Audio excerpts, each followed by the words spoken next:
आजकल वीगन शब्द आपने बहुत बार सुना होगा। कुछ लोग इसे एक ट्रेंड मानते हैं, कुछ इसे डाइट कहते हैं। लेकिन सच ये है कि वीगन बनना सिर्फ खाने का तरीका नहीं है, ये एक सोच है। एक ऐसी सोच जिसमें हम किसी भी जीव को अननेसेसरी दर्द नहीं देना चाहते। जब हम वीगन की बात करते हैं तो इसका मतलब होता है हम ना सिर्फ मांस छोड़ते हैं, बल्कि दूध, दही, पनीर जैसे एनिमल प्रोडक्ट्स भी छोड़ते हैं। अब आप सोच रहे होंगे, दूध में क्या गलत है? यही सबसे बड़ा सवाल है। हम बचपन से सुनते आए हैं कि दूध जरूरी है, हेल्दी है, लेकिन कभी हमने ये सोचा कि ये दूध आता कहां से है?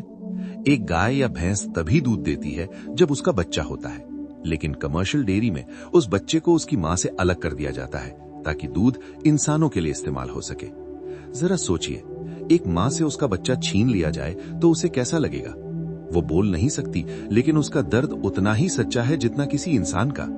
और फिर जब वो जानवर दूध देना बंद कर देता है तो उसे बेकार समझकर काटने के लिए भेज दिया जाता है। ये एक साइकिल है जो बाहर से हमें नॉर्मल लगता है, लेकिन अंदर से बहुत पेनफुल होता है।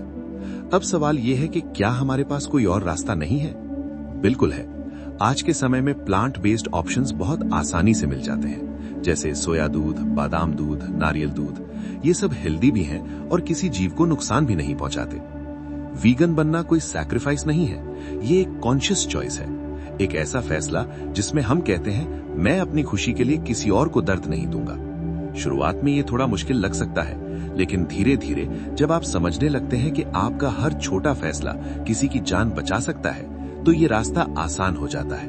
क्योंकि आखिर में असली इंसानियत वही है जब हम अपनी जरूरतों के साथ साथ दूसरों के दर्द को भी समझें। समझ गए ना?